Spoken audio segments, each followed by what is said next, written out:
katakanlah investigasi ya, investigasi mandiri. Jadi Sudah clear ya, berarti diakui oleh kuasa hukumnya bahwa pada dasarnya Bapak Direktur yang sebelumnya manajer melakukan investigasi mandiri dan itu di luar yuridiksinya, di luar kewenangannya. Berarti ada hal menyimpang yang sebenarnya tidak diperkenankan dilakukan oleh Bapak Direktur yang sebelumnya manajer. Maka jelas sudah ada hal-hal yang dilakukan oleh Bapak Direktur yang sebelumnya manajer di luar kewenangannya, di luar batas kewenangannya, di luar yuridiksinya. Maka apabila pihak Batok Kelapa menganggap bahwa Bapak Direktur yang sebelumnya manajer tidak melakukan pelanggaran kode etik, janggal bukan? Bahkan bila Ngompolmas mengamini hasil pemeriksaan dari Batok Kelapa, lebih aneh lagi. Maka begitu hebat saling menutupi kesalahan satu sama lain, hingga pada akhirnya kita mendapatkan kesimpulan bahwa pada dasarnya ada yang tidak baik-baik saja pada peristiwa dan perkara ini. Rasanya terlalu banyak pelanggaran yang dilakukan, baik etik maupun lain sebagainya. Namun seolah-olah kita dipertontonkan bahwa Bapak Direktur yang sebelumnya manajer ini tidak tersentuh untouchable. Ya, bahkan kali ini saja sudah melakukan pelanggaran yang baru dengan menggunakan kuasa hukum dari pihak luar. Ingat, Hansip aktif bila memiliki permasalahan hukum, wajib menggunakan kuasa hukum dari pihak internal, tidak diperkenankan menggunakan kuasa hukum dari luar. Aturan mainnya seperti itu. Maka bila pihak-pihak terkait dalam hal ini Bapak Direktur yang sebelumnya manajer menggunakan kuasa hukum dari luar, dapat dikategorikan menerima gratifikasi. Wadidaw, ulala. Kenapa sekarang Rudiana sibuk klarifikasi sendiri, sibuk nangis-nangis sendiri di depan kuburan, di depan media, dan lain sebagainya? Kenapa seakan-akan tidak seperti di awal, yang seakan-akan tuh dilindungin oleh kepolisian? Ya jelas, dikarenakan pesta telah usai, waktunya cuci piring.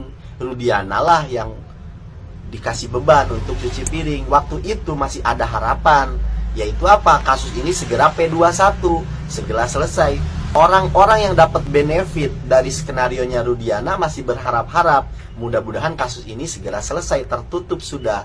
Tapi ternyata kenyataannya berbeda, malah semakin terang, bukti-bukti semakin nyata, dan semua mengarah kepada Rudiana. Maka sekarang saatnya cuci tangan karena pesta telah usai. Rudiana, Andalah sekarang yang cuci piring.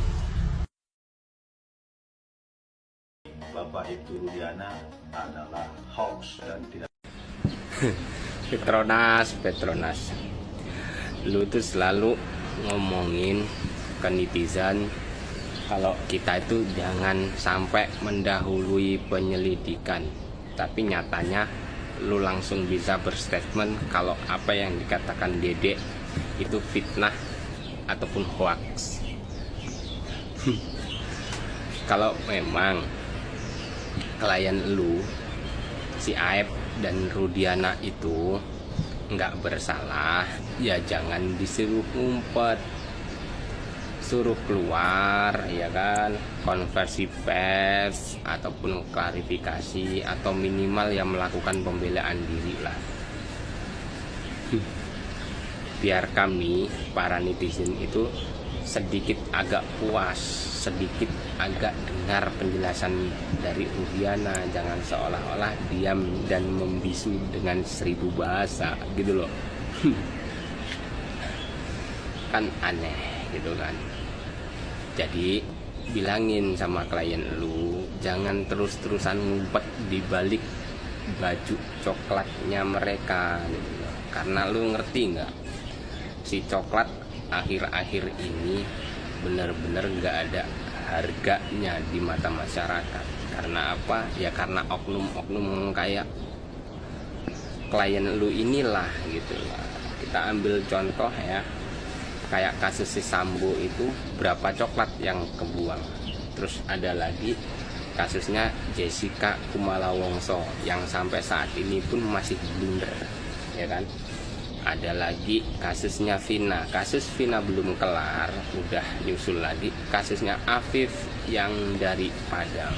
Terus kami sebagai netizen harus menilai si coklat seperti apa. Dan sepertinya lu tuh ngotot banget gitu, ngotot banget gitu kan. Kalau klien lu itu nggak salah, munculkan, jangan cuman disemayamkan gitu loh. Lu itu aduh, atau jangan-jangan akal sehatnya udah nggak ada Petronas nih ya. Belum dibuka atau dilakukan penyelidikan. Tahun 2016 udah ada bukti CCTV, tetapi sama Rudiana tidak dibuka. Sekarang logikanya gini guys ya, aku jelasin ke kalian. Itu Rudiana, anaknya yang jadi korban. Terus ada bukti CCTV. Kenapa pala bukti CCTV-nya nggak dibuka? Terus yang kedua, di tubuh Vina kan ada sperma. Kenapa nggak ada tes DNA? Nggak ada bukti forensik.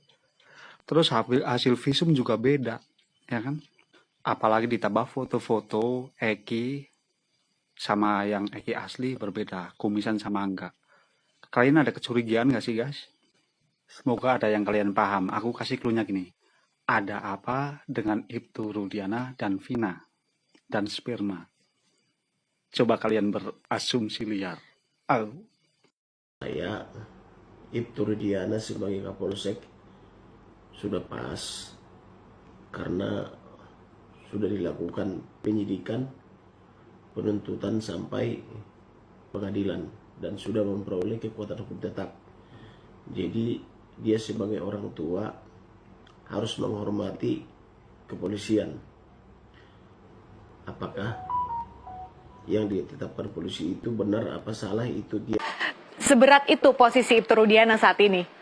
Saya menyimak dengan seksama apa yang tadi disampaikan Bu Elsa. Namun dengan segala hormat, Bu Elsa bukan bagian dari Mabes Polri. Beliau bukan bagian dari Bareskrim, bukan pula dari Divisi Humas. Alhasil, saya tetap memilih untuk menunggu informasi resmi dari Mabes Polri, fair.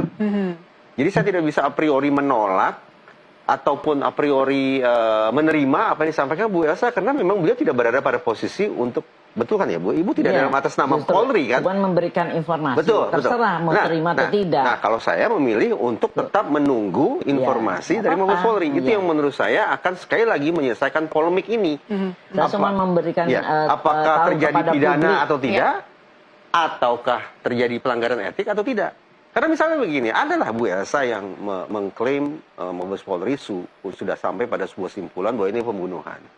Ada kabar burung yang saya terima yang mengatakan justru Mabes Polri mengatakan tidak ada perbuatan pidana di balik meninggalnya kedua almarhum dan almarhumah.